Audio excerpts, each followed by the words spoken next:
who is the most dangerous woman, the one that patriarchy hates.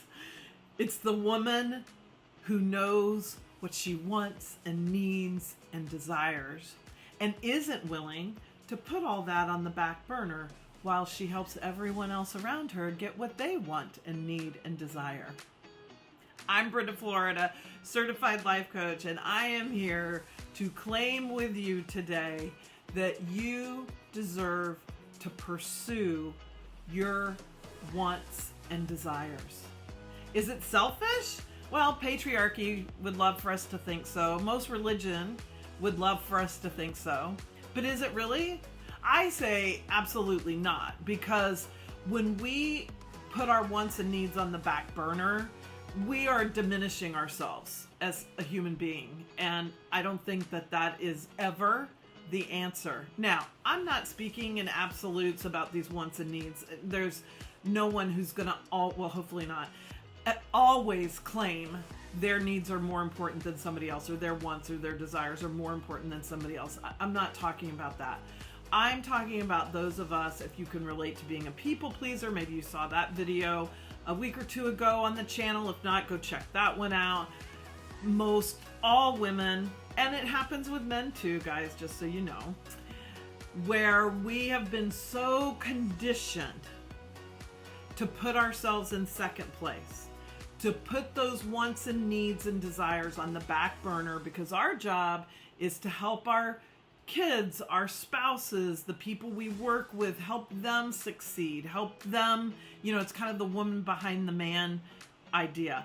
And you would think this many years after the beginning of feminism, that would really go away. But I'm telling you, I coach people all the time, women all the time, who don't even know what they want anymore, because they've spent so much time focused on everybody else's life, whether they were in marriages, had children, or just did it with their jobs or their original family members. It comes in all shapes and sizes,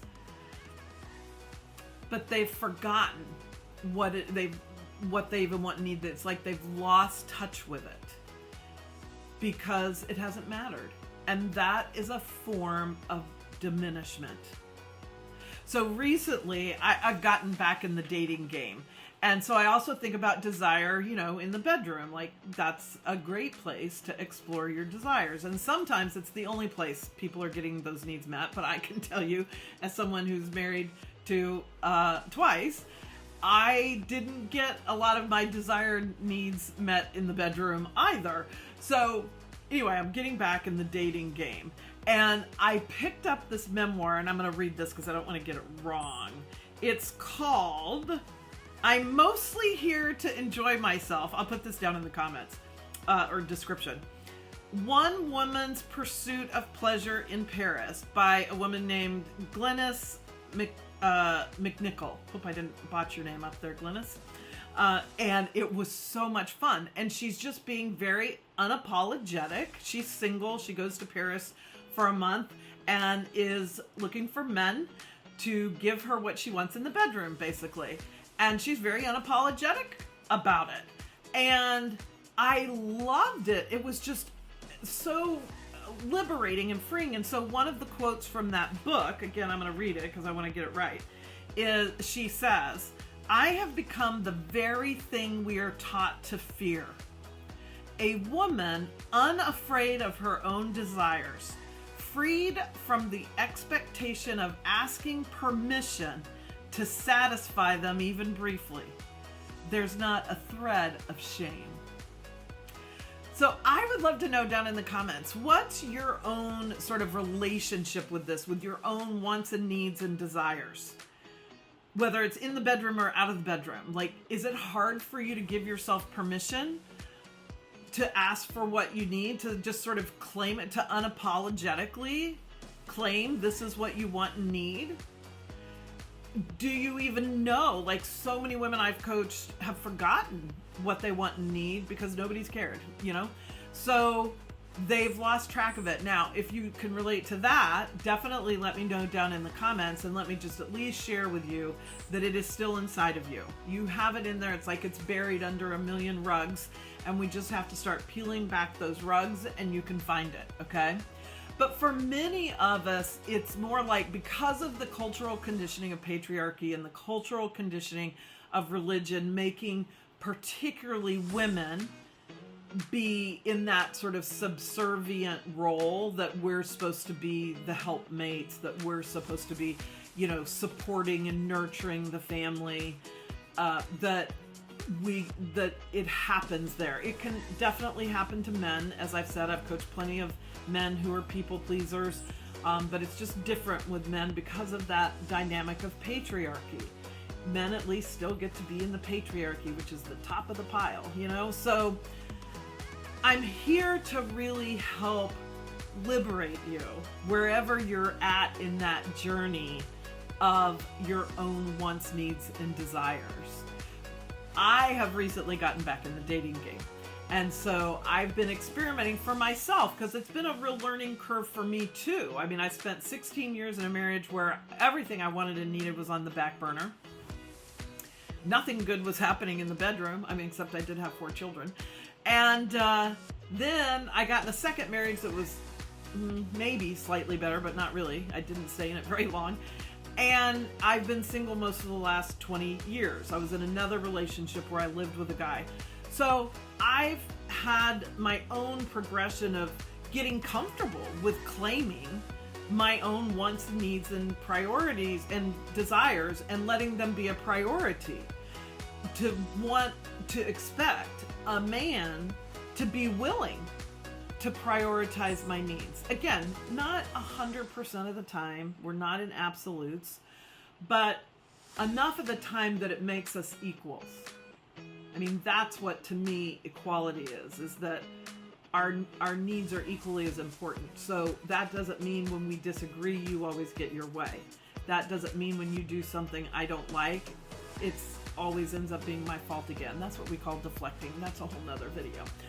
But that's what I was used to. So it was a hard journey for me to really claim and own my wants and needs and desires in the bedroom, out of the bedroom. So now, my newest version of myself, I'm really claiming that. And whether it's in my profile online, in the apps, or yes, my profile is very authentic and candid, and I'm, pretty clear about who I am and what I want. But obviously, you only get into certain details there. So as men reach out to me, or I reach out to them, and we get in these conversations, it's really interesting, because for me, it's like the thing I'm focused on, what I want for myself out of it, is to show up and be really honest about it. Okay? So in my communication, sure, guys are usually, and I'm just talking about guys because I happen to be straight. Guys are typically pretty straightforward about what they want and what they're looking for, particularly once you get into sexual stuff. And so for me, I can get all caught up in that and love that. I'm the best cheerleader in the world. I love pleasing, in the bedroom and all that. So I'm like having to kind of make myself, check myself. So I'm sure to also say, okay, like that's good and that sounds fun. And here's what I want. Is that something you would enjoy, or, whatever, because we're just getting to know each other. And it's been really interesting how men are responding. Like, some men love it. They love my clarity. They love that I'm upfront about it, that I can talk about it, all those kinds of things. And they're super into pleasing women. I mean, I find that there's kind of 2 categories of men. Probably very limited thinking in a way. Sorry, guys, if this is offensive. But they either love pleasing a woman in the bedroom, knowing, they're going to get theirs, or they're very focused on their own pleasure. And then it's like, oh yeah, and what you want too, but they're always leading with what they want. So this has been my experience this time around. I've dated plenty of times. I just haven't done it in a few years. And I'm loving these conversations with men who appreciate that honesty out of me and that clarity, and they love, giving pleasure in the bedroom. The other guys, like, I'm sort of making myself stay engaged a little bit and just practicing my being honest, practicing my really asking clearly what I want and what I need and what's fun to me or whatever. And some of them, like they totally don't even get it. And then some of them don't like it. And that's okay, because those are not the guys I want to date. I don't want to talk somebody into it. I don't want to teach somebody how to do that. I am way past that. And I want a guy who's ready to show up at the table and wants to know what I want and need and what gives me pleasure, what I desire. And so anyway, all that being said, not everyone's single. We're all in different places, whether we're dating, we're in a relationship, we're committed, we're exploring, we're married, we're partnered, whatever it is, it doesn't matter. You could be totally free and single and really clear about what you want and need in the bedroom or any other, recreation, fun, all that kind of stuff, and have this dynamic at work where you're always putting yourself last or promoting somebody else or not asking for the promotion or whatever. Or again, you could be doing it with just your original family. They're running amok on you. When they say jump, you end up saying how high, and you fix all the problems and solve everything and, pick up all the pieces for everybody.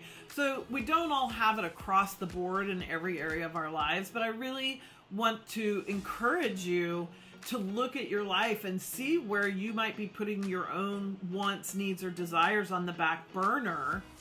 And if that's happening for a short period of time and then it's kind of your turn right away again, great. But if it's not, and you're feeling that exhaustion and overwhelm and just like, oh my gosh, when do I get to have my turn? Then I encourage you to let me know that in the comments. Reach out to me in the description. I always have my email and how you can book a 15-minute call, because you deserve your desires. You deserve your wants and your needs, and you deserve prioritizing them in your own life. I'll see you in the next video.